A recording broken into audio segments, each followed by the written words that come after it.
Scoliosis അഥവാ നട്ടെല്ലിൻ്റെ വളവ് common ആയിട്ട് കണ്ടുവരുന്നത് കുട്ടികളിലാണ്. ഈ സ്കോളിയോസിസ് ഏത് പ്രായക്കാരെ ബാധിക്കാമെങ്കിലും മെയിനായിട്ട് 8ാം ക്ലാസ് തൊട്ടിട്ട് 12ാം ക്ലാസ് വരെയുള്ള കുട്ടി, അതായത് പെട്ടെന്ന് വളരുന്ന പ്രായത്തിലുള്ള കുട്ടികളിലാണ് കോമൺ ആയിട്ട് കാണാറ്. അതും പെൺകുട്ടികളിലാണ് കോമൺ ആയിട്ട് കാണാറ്. അതായത് നമ്മളൊരു 5 കുട്ടികളെ നോക്കുമ്പോൾ 4:1, അതായത് 4 പെൺകുട്ടികളും ഒരു ആൺകുട്ടിക്കാണ് ഇത് കാണാറ്. എന്തൊക്കെയാണ് സ്കോളിയോസിൻ്റെ കാരണങ്ങൾ? സ്കോളിയോസിന് പല കാരണങ്ങളുണ്ട്. ജന്മനുള്ള നട്ടലിൻ്റെ വൈകല്യം കൊണ്ട് വരാം, മസിലിൻ്റെ വീക്ക്നെസ് കൊണ്ട് വരാം. പക്ഷേ കോമൺ ആയിട്ട് വളർച്ചയിലുള്ള വ്യതിയാനം ആണ് സ്കോളിയോസിൻ്റെ പ്രധാനമായിട്ടുള്ളൊരു കാരണം. ഇനി നമുക്ക് സ്കോളിയോസിസ് എന്ന് വെച്ച് കഴിഞ്ഞാൽ അതെങ്ങനെ കണ്ടുപിടിക്കാം? സ്കോളിയോസിസ് എന്ന് വെച്ച് കഴിഞ്ഞാൽ വലതുവശത്തേക്കോ അതോ ഇടതുവശത്തേക്കോ ചെരിഞ്ഞ് നടക്കുന്ന, അതായത് നമ്മൾ മുന്നിൽ നിന്ന് നോക്കുമ്പോഴോ അല്ലെങ്കിൽ ബാക്കിൽ നിന്ന് നോക്കുമ്പോഴോ ആരെങ്കിലും വലത്തോട്ടോ അല്ലെങ്കിൽ ഇടത്തോട്ടോ ചെരിഞ്ഞ് നടക്കുന്നതിനാണ് സ്കോളിയോസിസ് എന്ന് പറയുന്നത്. ഇനി അതിൻ്റെ ലക്ഷണങ്ങൾ എന്തൊക്കെയാണ്?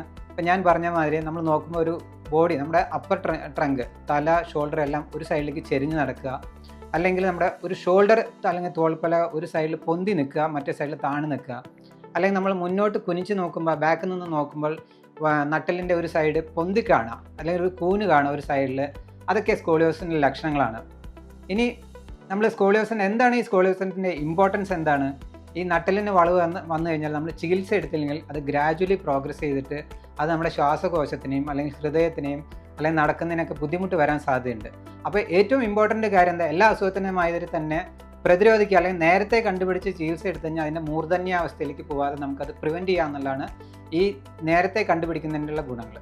ഇനി നിങ്ങളുടെ കുടുംബത്തിലോ അല്ലെങ്കിൽ സ്കൂളിലോ അല്ലെങ്കിൽ പരിചയത്തിലോ ആരെങ്കിലും, അല്ലെങ്കിൽ നമ്മുടെ സമൂഹത്തിലോ അല്ലെങ്കിൽ ഈ കോളനികളിൽ ആരെങ്കിലും ഇതേമാതിരി ഇങ്ങനെ ചെരിഞ്ഞ് നടക്കുന്ന കുട്ടികളോ ആരെങ്കിലും ഉണ്ടെങ്കിൽ അവർക്ക് ഇതേമാതിരി നേരത്തെ കണ്ടുപിടിച്ചിട്ട് അതിന് ട്രീറ്റ്മെൻറ്റ് എടുക്കാനുള്ള സൗകര്യങ്ങൾ ഇന്ന് നമ്മുടെ നാട്ടിൽ ഉണ്ട്.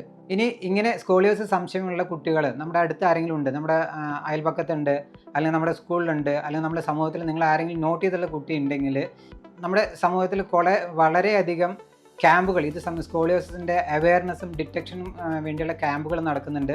നിങ്ങളതെല്ലാം ഉപയോഗപ്പെടുത്തിയിട്ട് അതിനുള്ള ചികിത്സ നേരത്തെ എടുക്കണം. നേരത്തെ എടുത്തു കഴിഞ്ഞാൽ നമുക്ക് അതിൻ്റെ കോംപ്ലിക്കേഷൻസ് എല്ലാം ഒഴിവാക്കാം.